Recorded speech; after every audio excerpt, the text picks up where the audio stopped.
작고 어리석고 미련해 보이는 구원 방법이라는 제목으로 함께 은혜를 나누고자 합니다. 옛날에 자식은 없는데 돈이 많은 한 부자가 있었습니다. 여러 날 여행을 가면서 종들을 불러 모아놓고 말하기를, 내가 먼 길을 다녀오는 동안 새끼줄을 가늘고 곱게 많이 꼬아놔라. 그리고는 떠났습니다. 대부분의 종들은 주인의 말을 듣고 그 다음 날부터 잘됐다 하고는 게으름 피우고 낮잠을 자고 일하지 않고 술만 마시고 놀기 시작했습니다. 그러다가 주인이 돌아올 날이 임박해서야 새끼줄을 꼬기 시작한 것입니다. 그런데 그 중에 한 종은 주인이 떠나는 그날부터 돌아오는 날까지 최선을 다해서 주인이 시키는 대로 새끼줄을 가늘고 곱게 많이 꼬았습니다. 그동안 다른 종들로부터 굉장한 질타를 받았습니다. 너만 잘났냐? 어리석다, 바보다, 아첨하는 자다. 욕을 수없이 들었습니다. 그러나 말거나 이 종은 참 바보스럽게 새끼줄을 주인의 말대로 계속 꼰 것입니다. 이제 날이 되어서 주인이 돌아오고 나서 주인은 새끼줄 꼰 것에 대한 전혀 말을 하지 않고 이런 말을 합니다. 너희들도 알다시피 나는 자식이 없고 나이는 늙었다. 그동안 수고를 많이 한 너희들에게 보상을 해 주려고 하니 각자 자기가 꼰 새끼줄을 가지고 내가 주는 엽전을 꿰을 수 있는 대로 다 꿰어서 가지고 가라. 그리고는 금고를 열어 젖힙니다. 그동안 게으름 피우고 농땡이 치고 새끼줄을 되는 대로 꼬았던 사람들은 엽전을 꿰을 수가 없는 것입니다. 그러나 바보스럽게 욕먹어가면서 주인이 시키는 대로 가늘고 곱게 새끼줄을 많이 꼰 이 종은 엽전을 꿰을 수 있는 대로 다 꿰어가서 잘 살았다는 이야기가 있습니다. 성경은 하나님께서 인간을 구원하시고 축복하시는데 세상적으로 보면 어리석고 미련해 보이는 방법을 사용하신다고 말씀하십니다. 우리 18절을 같이 한번 읽겠습니다. 18절. 십자가의 도가 멸망하는 자들에게는 미련한 것이요 구원을 받는 우리에게는 하나님의 능력이라. 아멘. 십자가를 통한 구원은 이 세상 지혜로는 이해할 수 없고 어리석고 미련해 보일 뿐입니다. 그러나 하나님은 이 어리석고 미련해 보이는 방법으로 죄인인 인간을 구원하시려고 하시는 것입니다. 세상 사람들은 예수님의 삶과 예수님이 하신 말씀 가운데 산상수훈 같은 말씀에 탄복합니다. 어떻게 이런 내용을 말할 수 있는가? 주옥 같은 말씀이다 라고 합니다.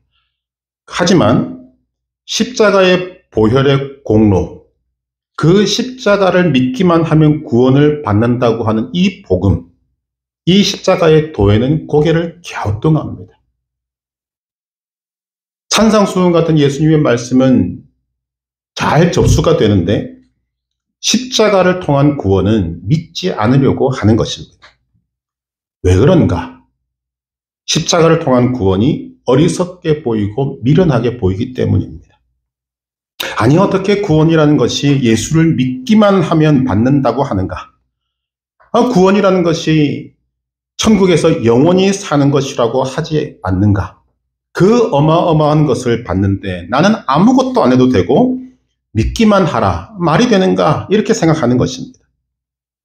자, 여러분, 왜 예수를 믿기만 하면 구원받는다는 것이 사람들에게 어리석고 미련해 보이는가? 그 이유는 그 구원의 방법 속에 자기 자신, 즉 나가 없기 때문입니다.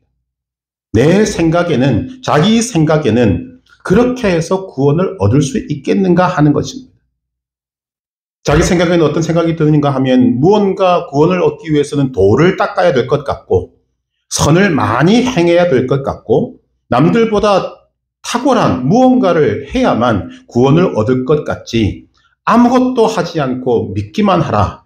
이런 것을 받아들이기가 참 어렵다는 것입니다.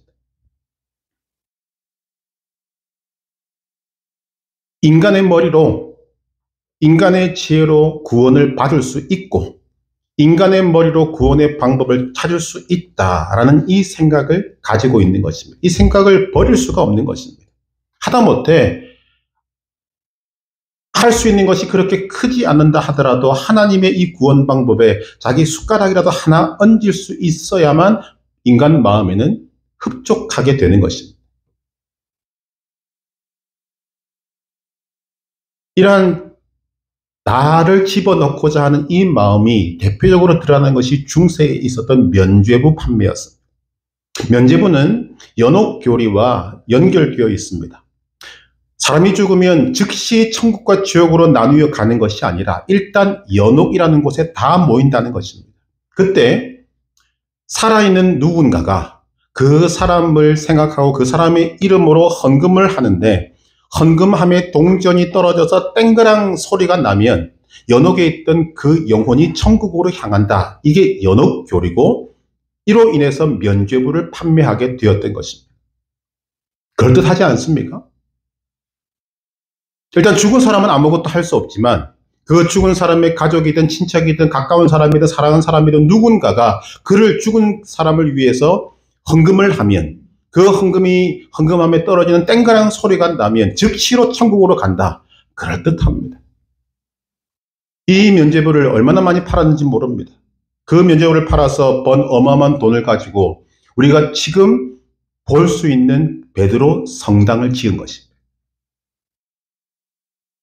이와 같이 인간은 인간의 생각이 있고 인간이 무언가 하는 것이 있을 때 지혜롭다라고 말합니다.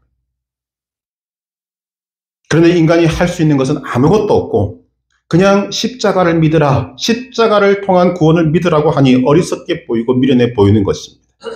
그래서 이 십자가의 도만 나오면 사람들이 거부합니다. 받아들이려고 하지 않고 믿으려고도 하지 않는다는 거죠. 믿는 여러분들이 정말 복된 것인데 사람들은 그것을 알지 못합니다. 성경을 우리에게 말하는 것은 몇 가지가 있습니다. 첫째는 인간의 지혜는 하나님께 무익하다는 것입니다. 사도 바울은 오늘 말씀을 통해서 십자가의 도가 구원받는 우리에게는 사람에게는 하나님의 능력이 되지만 멸망하는 자들에게는 미련한 것이라고 합니다. 사람의 지혜가 하나님을 알고 복음을 깨닫고 구원을 얻는 데는 전혀 무익하다고 말씀하고 있습니다. 자, 에덴 동산에서 마귀가 아담과 하와를 유혹할 때 이런 말로 유혹합니다. 너희가 선악과를 따먹으면 너희 눈이 밝아져 하나님과 같이 되어 선악을 알 줄을 하나님이 아심이니라. 뭐로 유혹합니까? 지혜로워질 것이다. 하나님의 눈을 가지게 될 것이다. 그거죠. 그런데 그 유혹에 넘어가서 선악과를 보니 유혹된 마음으로 선악과를 보니 선악과가 먹음직도 하고 보암직도 하고 지혜롭게 할 만큼 탐스럽기도 한지라. 그래서 먹었다고 했어요. 지혜를 얻고자 했다는 거죠. 그런데 실제로 그들의 눈이 밝아졌습니다. 그런데 하나님과 같이 된 것이 아니라 눈이 밝아져서 엉뚱한 눈이 밝아진 거죠. 자신의 벌거벗은 수치를 보게 되었고 그 결과 타락하게 된 것입니다. 지혜롭다고 생각하고 판단하고 행동한 결과가 그동안 느끼지 못했던 수치를 깨닫게 되고 타락을 가져오고 선악과를 먹으면 반드시 죽으리라는 하나님의 말씀과 같이 반드시 죽게 된 것입니다. 사람은 자신이 의식하든 의식하지 않든 인간의 지혜에 무언가 경외감을 갖고 있는 것 같습니다. 그러나 인간이 자랑스럽게 내세우는 지혜는 항상 부작용을 낳습니다. 오늘 우리는 인간의 지혜의 산물들을 누리며 살아가고 있습니다. 그런데 여러분, 그 부작용이 얼마나 큰가 단적인 예를 하나 들어드리면 이 인간의 지혜 부작용 중에 가장 크게 보이는 것이 쓰레기입니다. 쓰레기가 얼마나 많이 배출되는지 모릅니다. 일주일마다 아파트에서는 분리수거를 하는데 나오는 그 쓰레기를 보면 어마어마하게 많습니다. 놀랍지 않습니까? 종이, 비닐, 병, 캔 할 것 없이 그냥 끊임없이 쏟아져 나옵니다. 그러나 여러분, 하나님의 지혜로 만들어진 자연 만물을 보시면 쓰레기가 나오지 않습니다. 다 돌게 되어 있습니다.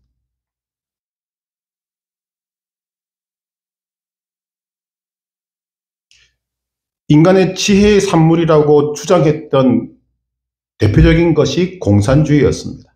그 내용을 보면 인간을 위하고 공평과 정의를 내세우고 이것은 인간의 지혜의 산물이라 했던 그 공산주의가 어떻게 했습니까? 하나님을 대적하고 교회를 파괴하고 사람을 서슴없이 죽이는 일을 자행했다는 거지. 왜 그런가? 인간의 지혜가 부패하고 타락했기 때문입니다. 그래서 오늘 말씀을 보면 19절 같이 읽습니다. 기록된 바 내가 지혜 있는 자들의 지혜를 멸하고 총명한 자들의 총명을 폐하리라 하였으니 라고 말씀하신 것입니다.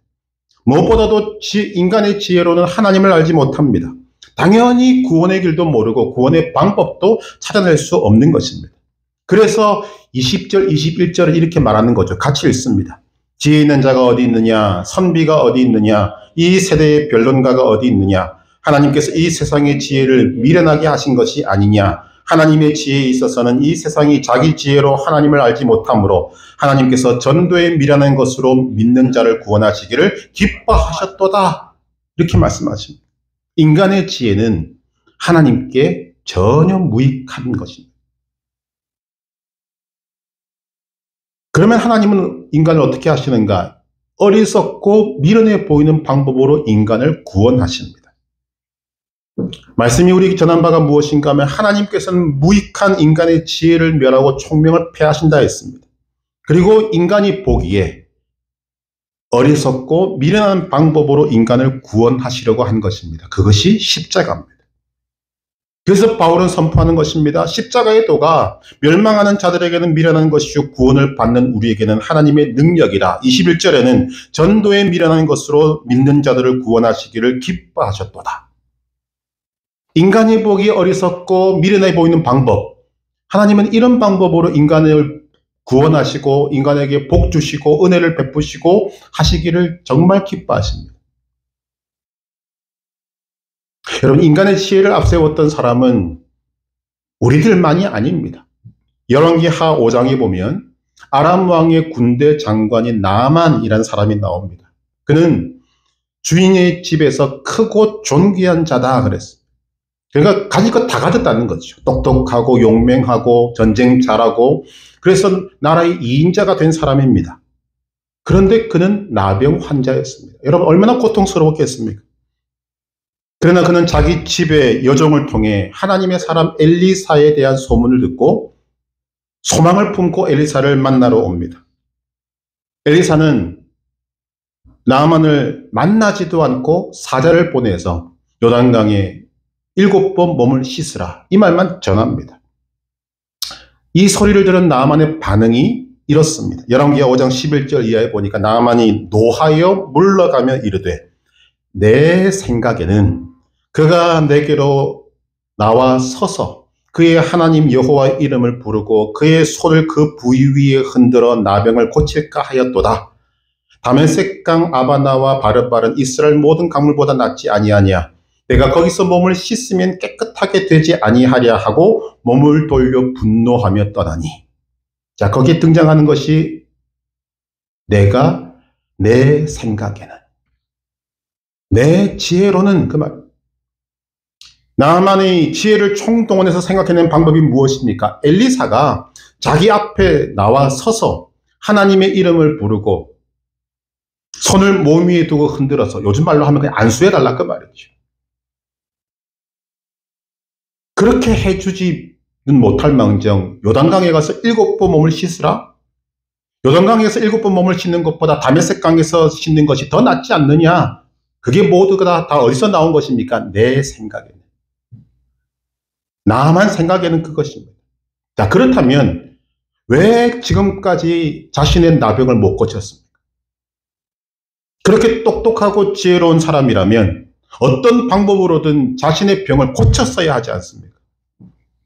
자기 생각대로 했기 때문에 나병을 고칠 수가 없었던 것입니다.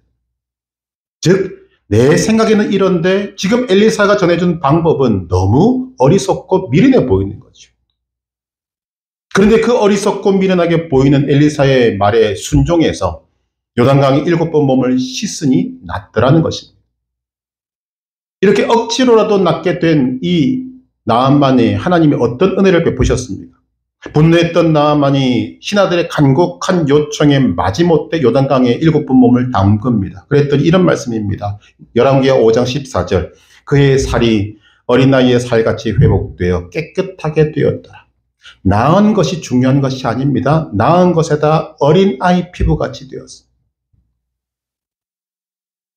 내 생각에는 아무것도 이루어지지 않았는데 어리석고 미련하게 보이는 하나님의 말씀에 순종했더니 나을 뿐만 아니라 어린아이의 살과 같은 몇 겹의 몇 중의 축복을 받게 된 것입니다. 여러분 속에 지금 충돌이 일어나고 있지 않습니까? 내 생각에는 하는 것과 하나님의 말씀과. 민수기 21장을 보면 광야에서 이스라엘 백성들이 원망하여 범죄했을 때 하나님께서 불뱀을 사용하여 심판하셨습니다. 백성들이 불뱀에게 물려서 많이 죽게 되었습니다. 모세가 안타깝게 여기고 하나님 앞에 살 길을 간구합니다. 이스라엘 백성들을 구원하여 주옵소서. 그때 하나님께서 모세에게 주신 방법이 무엇인가? 너는 놋뱀을 만들어서 장대에 높이 세우고 그 놋뱀을 쳐다보면 살리라. 구원받는 방법을 주셨습니다. 자, 독 있는 뱀에게 물렸는데 놋뱀을 만들고 장대 높이 세워진 그 놋뱀을 바라보면 낫는다. 여러분, 얼마나 어리석은 방법인지 모릅니다. 그런데 이 민수기 21장 9절은 이렇게 기록하고 있는 것이죠. 모세가 놋뱀을 만들어 장대 위에 다니 뱀에게 물린 자가 놋뱀을 쳐다본 즉 모두 살더라.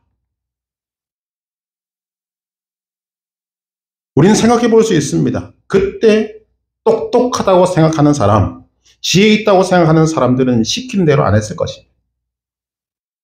나아만과 똑같은 생각을 했을 거죠. 아니, 모세가 안수 기도를 해주거나 아니면 효력 있는 약을 가지고 우리에게 먹여주거나 그래야 낫지. 놋뱀을 쳐다보면 산다? 죽으면 죽었지 나는 그런 소리 안 믿는다. 이런 사람 틀림없이 있었을 것입니다.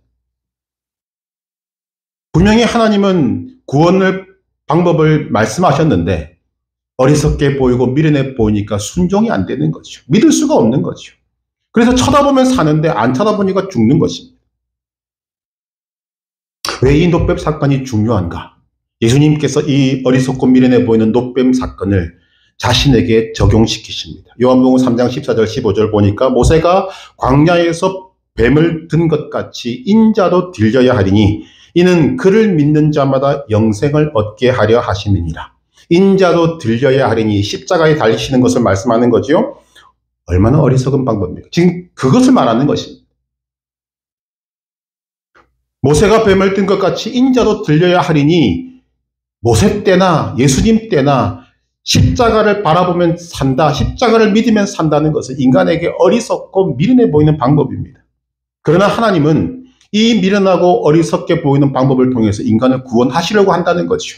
그래서 예수님은 이 놋뱀 사건을 자신에게 적용시키시면서 요한복음 3장 16절을 바로 이어서 말씀하십니다. 하나님이 세상을 이처럼 사랑하사 독생자를 주셨으니 이는 그를 믿는 자마다 멸망하지 않고 영생을 얻게 하려 하심이라. 인간의 자랑스러운 지혜와 총명을 멸하시는 것입니다. 어리석고 미련하게 보이는 방법으로 하나님은 구원하신다는 것을 우리에게 보여주고 있는 것입니다. 이 세상 지혜로는 돈을 벌며 떵떵거리며 살 수 있을지는 몰라도 하나님을 알 수는 없습니다. 복음을 깨달을 수도 없습니다. 때문에 인간의 지혜를 우리는 하나님께, 예수님께 복종시켜야만 하는 것입니다. 고린도후서 10장 4절 이하에 보면 이렇게 말씀합니다. 우리의 싸우는 무기는 육신에 속한 것이 아니요 오직 어떤 견고한 진도 무너뜨리는 하나님의 능력이라 모든 이론을 무너뜨리며 하나님 아는 것을 대적하여 높아진 것을 다 무너뜨리고 모든 생각을 사로잡아 그리스도에게 복종하게 하니. 여러분, 우리 안에 여러분도 인정하기 싫지만 견고한 진이 있습니다. 그것이 지혜와 총명입니다. 그런데 우리 안에 있는 지혜와 총명은 죄로 인해 부패하고 타락한 지혜와 총명입니다. 이것이 하나님을 아는 것을 대적하고 스스로를 높이는 것입니다. 이것을 사로잡아서 그리스도에게 복종하게 해야만 하나님을 알 수 있고 구원의 방법을 알 수 있고 구원을 받을 수가 있게 된다는 것입니다. 그럼 우리는 이 전쟁을 해야 합니다. 모든 것을 그리스도에게 복종하게 하는 전쟁, 하나님을 대적하고 그리스도의 복음을 믿지 못하게 하는 우리 안에 있는 내 생각에는 하고 말하는 지혜와 총명, 이것을 성령의 능력으로 불태우든지 폭파시켜서 예수 그리스도께 무릎 꿇게 만들어야 하는 것입니다. 여러분, 이거 말씀을 드립니다만 쉽지 않습니다.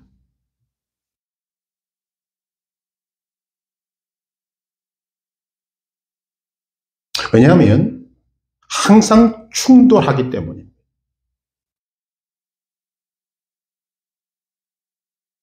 하나님께서 주시는 말씀은 항상 생명의 말씀이고 소망의 말씀입니다. 그런데 그 생명의 말씀과 소망의 말씀을 받는 우리의 현실은 그 말씀과 너무 멀리 있는 것 같고 너무 괴리가 깊고 큽니다.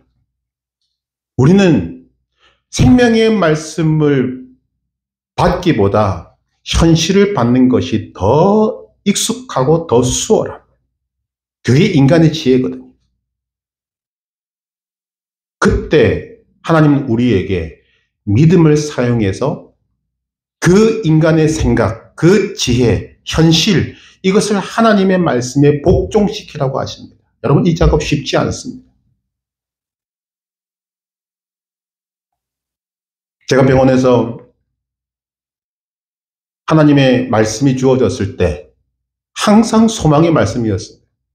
위에서 꿈을 꾸어주는 사람들이 꾸어주는 꿈도 다 소망의 말씀이었습니다. 그런데 눈앞에 있는 현실은 그 말씀과 너무 거리가 먼 거죠. 근데 솔직히 저는 갈등이 안 되더라고요. 왜 안 되는가? 현실을 바라보면 제 마음을 제가 압니다. 절망입니다. 그 절망을 선택하면 할 수 있는 게 아무것도 없습니다. 손을 놔버려야 됩니다. 그러니까 짧은 갈등이 있지만 순간적으로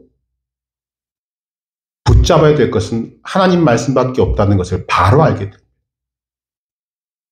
근데 그게 사실 쉽지는 않다는 거죠. 왜? 너무 머니까. 하나님의 말씀에 비해서 현실이 너무 크게 보이니까. 지금 그 말씀입니다.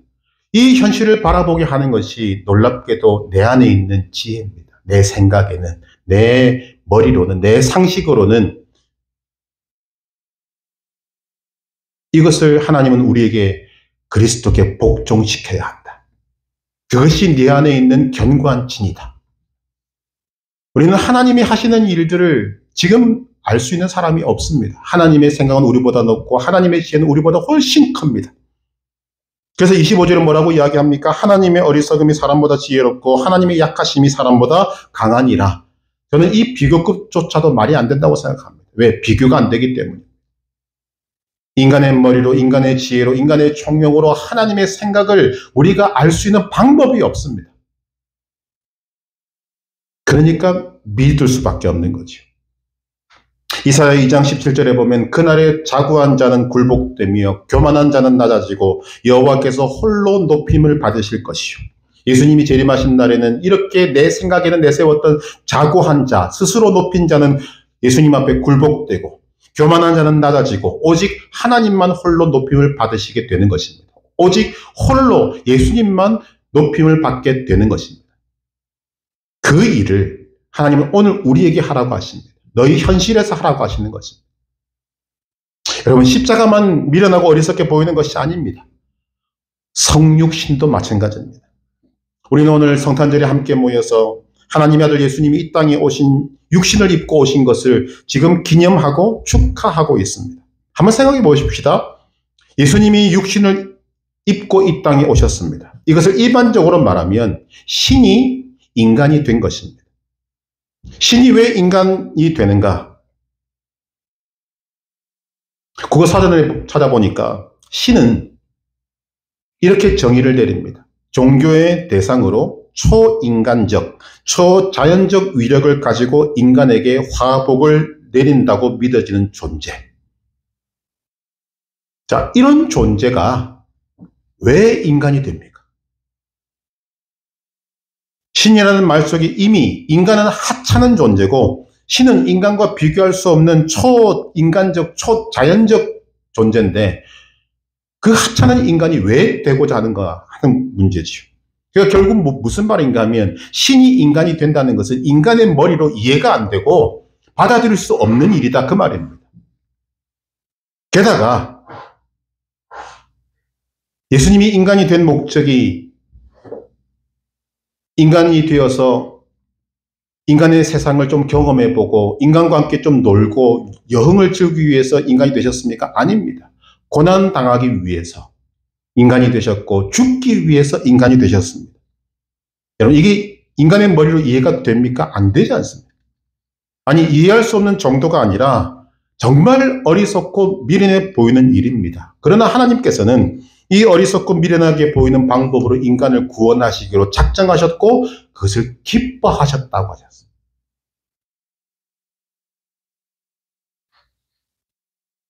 하나님께서는 지혜 있는 자들의 지혜를 멸하고 총명한 자들의 총명을 폐하신다고 하셨습니다. 이 세상의 지혜로는 총명으로는 하나님을 알 수 없고 구원을 받을 수 없고 은혜도 받을 수 없기 때문입니다. 그렇다면 하나님께서 기뻐하시는 이 어리석어 보이고 미련하게 보이는 구원 방법에 대해서 우리는 어떻게 반응해야 하는가? 답은 이미 주어졌습니다. 우리도 어리석게 미련하게 응답해야 합니다. 쉽게 말하면 말씀 그대로 순종해야 합니다. 어리석게 보이고 미련하게 보이는 방법에 대해서 너무 똑똑한 체하고 자기 생각 내세우고 따지고 들면 복음을 받아들일 수도 없고 하나님을 알 수도 없고 구원을 받을 수도 없고 망하게 되는 것입니다.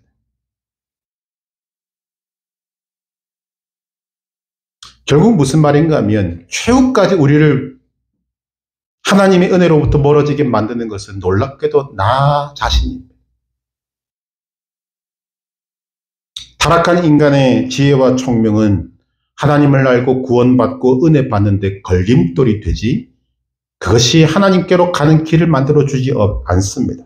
그래서 하나님께서는 이 어리석고 미련하게 보이는 십자가로 성육신으로 그리고 전도에 미련한 것으로 인간을 구원하시는 것을 기뻐하신다고 하셨습니다. 그리고 다른 성경에서 목적을 밝힙니다. 이는 아무도 하나님 앞에서 자랑하지 못하게 하려 하십니다. 이런 방법을 하나님께서는 모든 사람에게 적용시키시는 것 같습니다. 믿음의 조상이라고 하는 아브라함이 했던 행동들을 보면 정말 어리석은 행동입니다. 나이 75세 때 본토 친척 아비 집을 떠나란다고 다 버리고 떠납니다. 여러분 인간의 머리로 이해가 되십니까? 모든 것을 이제는 안정적으로 알고 떠나는 것은 불가능하고 그냥 그곳에서 말년을 누리면서 살아가도 될똥말똥한 그런 인생인데 75세 된 노인에게 떠나라니까 그냥 다 버리고 떠납니다. 얼마나 어리석습니까? 100세에 낳은 아들 이삭을 제물로 바치란다고 그냥 바치지 않습니다. 세상 사람들 들으면 욕할 것입니다. 어떻게 그렇게 할 수 있는가? 그런데 아브라함이 이 어리석고 미련하게 보이는 행동이 그를 믿음의 조상이 되게 하고 하나님께서 말씀하신 복의 근원으로 만든 것입니다. 하나님은 말 그대로 지혜 있는 자들의 지혜를 멸하고 총명한 자들의 총명을 폐하시는 것입니다. 예수님의 제자들을 보시면 더 그렇습니다. 예수님의 제자들 중에는 당시에 지혜 있고 총명하다고 하는 서기관, 바리새인, 사두개인 한 명도 없습니다. 무식하기 짝이 없는 어부들이 대부분이고 아니면 세상에서 멸시받는 세리들이었습니다. 예수님이 12제자 가운데 가장 똑똑한 사람이라고 하는 사람이 가룟 유다입니다. 그는 자기의 머리를 믿고 따라가다가 어떻게 했습니까? 예수님 팔아버렸습니다. 베드로는 당시로 보면 무식하기 짝이 없는 어부지 않습니까? 글도 모르고 삶도 그 시대의 약자고, 그런 베드로가 밤새도록 물고기를 잡으려고 수고했지만 한 마리도 잡지 못했을 때 예수님께서 그곳에 오셔서 배 오른편에 그물을 던지라 했을 때, 여러분 그게 사실 말이 안 되는 것입니다. 인간의 경험과 지식으로는 말이 안 되는 거죠. 상식에 맞지 않고 이치에 맞지 않는 것입니다. 지금 배 오른쪽에 그물을 내리라는 말을 누가 했는가? 전직 목수인 예수님이 하고 있습니다. 그런데 현직 어부는 밤새도록 물고기를 잡으려고 했지만 한 마리도 못 잡았습니다. 자, 그런 상황에서 전직 목수의 말을 현직 어부가 들을 수 있겠는가? 불가능하죠. 그런데 베드로가 어떻게 했는가? 말씀에 의지하여 그물을 내리리이다. 여러분 거기에 뭐가 들어있습니까? 내 생각에는 이 빠져 있습니다. 내 생각을 예수님의 말씀에 복종시켜버린 거죠. 사실 이것조차도 말이 안 되는 것입니다. 왜 현직 어부가 전직 목수의 말을 듣습니까? 갈릴리를 모르는 사람인데, 호수를 모르는 사람인데, 베드로는 그 호수에서 나고 자란 사람인데, 지금까지 어부로 살았던 사람인데, 그런데 말씀에 의지하여 내 생각을 내려놓고 순종했더니 그물이 찢어질 만큼 물고기를 잡게 되었습니다. 그때 베드로가 무너진 것입니다. 이것뿐만이 아닙니다. 예수님께서 이제부터는 사람을 낳은 어부가 되리라 하시니까 그동안 자신이 먹고 살 수 있었던 배를 버리고 심지어는 처자식을 버리고 즉시로 예수님을 따라갑니다. 이해되십니까? 또 풍랑이 있는 배에서 제자들이 고생하고 있을 때 예수님이 무리를 걸어오시자 너무 놀라고 감동받은 베드로가 이렇게 이야기합니다. 나도 예수님처럼 무리를 걷게 해주십시오. 예수님께서 오라 하시니까 그냥 무리로 뛰어내버립니다. 여러분 이 상식에 맞지 않는 모습. 그러나 베드로는 예수님의 말씀에 순종해서 무리에 뛰어들었을 때 무리를 걸었습니다. 자신이 풍랑을 바라보고 흔들려서 물에 빠지기 전까지 그는 예수님을 바라보고 무리로 뛰어들어서 무리를 걸었던 사람입니다. 얼마나 어리석은지 모릅니다. 그러나 바로 그 어리석은 행동에 그 믿음에 역사가 있고 거기에 기적이 일어나게 되었던 것입니다.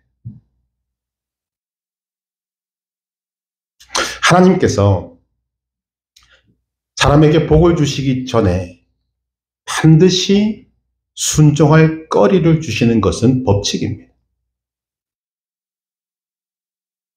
하나님께서 복을 준비하시고 그 복을 누구를 줄까라고 하실 때 순종할 거리들을 다 주십니다. 그런데 세상의 지혜와 총명으로 가득 찬 사람은 순종 못합니다. 왜냐하면 하나님이 주시는 그 순종할 거리가 어리석고 미련해 보이기 때문에. 하나님은 오늘도 이런 소위 바보 같은 사람들, 순전하여 말씀대로 순종한 사람들을 찾고 계시는데 지금 이 세상은 너무 똑똑하고 너무 지혜 있고 너무 총명한 자들밖에 없어서 하나님께서 복 줄 사람을 찾아보기가 어려운 시대가 되었습니다.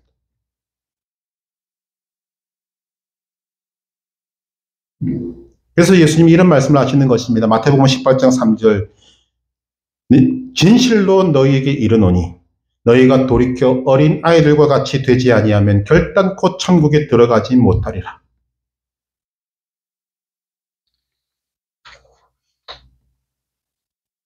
사람들이 타락한 지성과 이성으로 너무 지혜로운 척하고 총명한 척하고 똑똑한 척하고 잘난 척하고 내 생각에는 하기 때문에 하나님이 은혜를 주고 싶어도 은혜를 받지 못합니다. 복을 부어주시기를 원하셔도 복을 받지를 못합니다.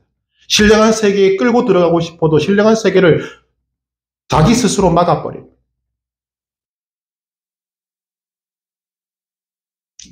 우리는 오늘 어리석고 미련하게 보이는 하나님의 구원 방법인 성육신하신 예수님의 탄생을 기념하고 축하하고 있습니다.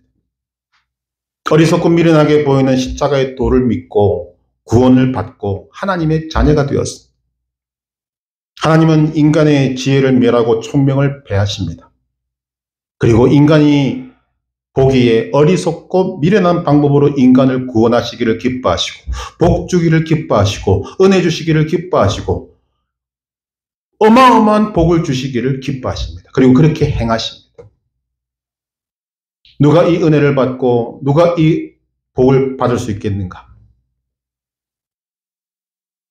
하나님께서 이런 복을 주시기 전에 주시는 순종할 거리가 우리에게 찾아왔을 때 지혜로운 척하지 않는 것입니다. 똑똑한 척하지 않는 것입니다.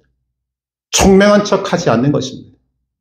하나님이 말씀하시면 상식에 맞지 않아도 이치에 맞지 않아도 이해가 안 돼도 현실은 전혀 그렇지 않아도 주님 말씀하시니까 믿습니다 라고 하는 그 어리석어 보이고 미련하게 보이는 그 믿음이 역사를 만드는 것입니다.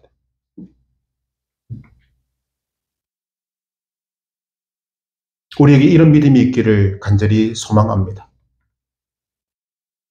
하나님이 말씀하실 때 그 앞에서 아무것도 아닌 내 지혜를 내세우고 내 생각에는 내세우고 내 총명을 내세우고 내 똑똑한 척 내세우고 내 생각에는 하지 않기를 바랍니다. 그래서 이런 소원이 우리에게 있기를 소망합니다. 주님만 필요한 바보가 되게 하여 주옵소서. 주님이 말씀하시면 어떤 조건도 달지 않고 순종하게 하옵소서. 주님이 원하시면 무엇이든지 바보같이 응답하게 하시옵소서. 이런 믿음으로 나아가 하나님의 모든 은혜와 축복을 받아 누리는 복된 성도들 되시기를 주님의 이름으로 축복합니다.